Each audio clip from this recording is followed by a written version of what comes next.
Hello and thank you for attending my PowerPoint presentation on counterattacking. There are currently two characters that focus their entire kits on counterattacks, who are Clara and Yunli, both of which have a surprisingly large number of similarities. Like, they're both physical destruction children who don't wear shoes. Regular counters do count as follow-up attacks. Counterattacking just inherently lacks consistency. Counterattacking adds targeting RNG on top of that, and also effect res RNG in the case that the enemy does have CC, like say an Automaton Gatekeeper or something. But thankfully nowadays there are quite a few ways to circumvent these flaws. Clara relies on constant, frequent counterattacks to do consistent damage, while Yunli relies on some weaker counters to regenerate energy for her ult, where she can then do a huge parry. For Clara, whenever she's hit, she just counters for good damage. Her ult enhances the next two counters to do about double the damage multiplier at the same talent level, on top of making them blast attacks as well. In terms of consistency, her ult and her talent gives 500% aggro multiplier increase, which drastically increases consistency, lasting for 2 turns. For the 2 enhanced counters for her ultimate, they also trigger when any ally is hit, so she doesn't even need to be hit at all. This almost completely removes targeting RNG from the equation.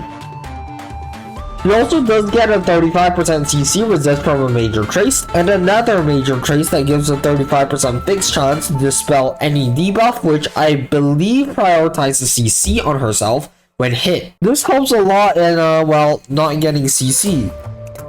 I also forgot to include this in the slides itself, but Clara also has a decent amount of damage mitigation, which makes her very nice for survivability.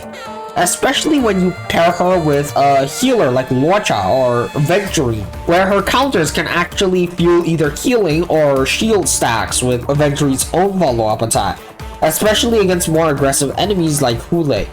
Yunli also has counters when she's hit, but instead of being used for the damage itself, it's used more for her energy generation for her ult, where she taunts all enemies and then prepares to parry. Whenever an enemy attacks her, she parries it for huge damage.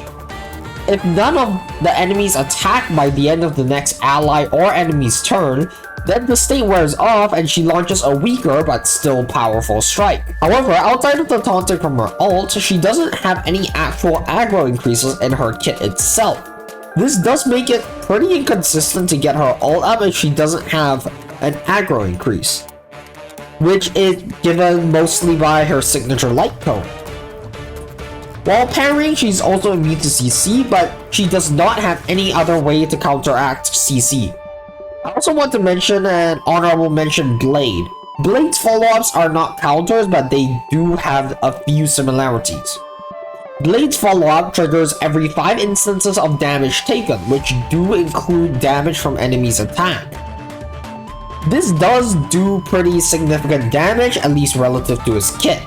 His kit isn't as built around these counters though, so he doesn't have any CC resist or aggro increases.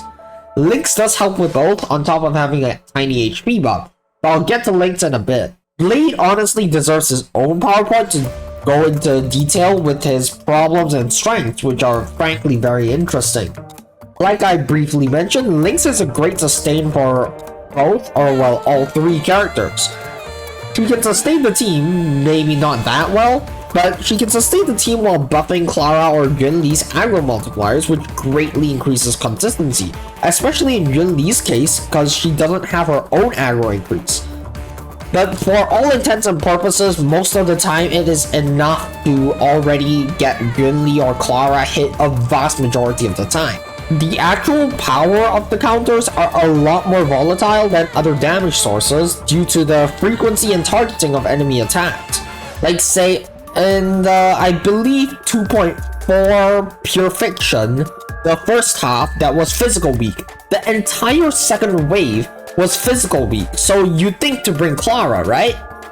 But the thing is, the enemies were the Swarm Trusting, the Sanctus Medicus Internal Alchemist, and maybe there's a third one I'm forgetting. Clara is actually basically unusable on that half, since the enemies don't actually do attacks. Like the Sanctus Medicus Internal Alchemist only plants the seed thing, and the cruise thing explodes. Oh yeah, that reminds me, I forgot to mention that at least for Clara, if the enemy dies or like bombs themselves for the attack, she can't counter. But I'm not very sure for Yunli. I would assume that it redirects to a random target, but I don't know for sure. But in any case, this pure fiction is on one end of a polarity, when the other end is, like, say, 2.5's MOC top half, which is Hule, which attacks like 1 billion times on the turn, which really goes to show the volatility of this archetype. These two are also fairly comfy to play, since they are the ones getting attacked, instead of other teammates, and at least in Clara's case, which I'm familiar with, she has a decent chunk of damage mitigation. She has inherent damage mitigation in her talent, and then I believe more when she ults, which makes her really, really tanky. But the rest of your team may not be, so AoE attack might still be dangerous. There's also another thing to note, that even if the counters don't do damage themselves, they can provide values in other ways, like triggering Robin's Concerto either for energy or the additional damage instance or both, or maybe healing the rest of the team with Lodja's Healing Field, getting more stats for a Blind Bed for Aventurine's follow-up attack, getting more Flying Aureus for Fei Xiao's ult, and so on and so forth. Because counters are also inherently follow-up attacks. And as is the case with follow-up attacks, they are very versatile, which makes countering honestly one of my personal favorite archetypes as well. Alright, hope you enjoyed. If you did, do like and subscribe. If you want more PowerPoints, you can check out the playlist. If you want to check out the PowerPoint about follow-ups as a whole, here's the video. And if you want more of my usual PowerPoints where I talk about just a specific character, here's the playlist. Alright, bye.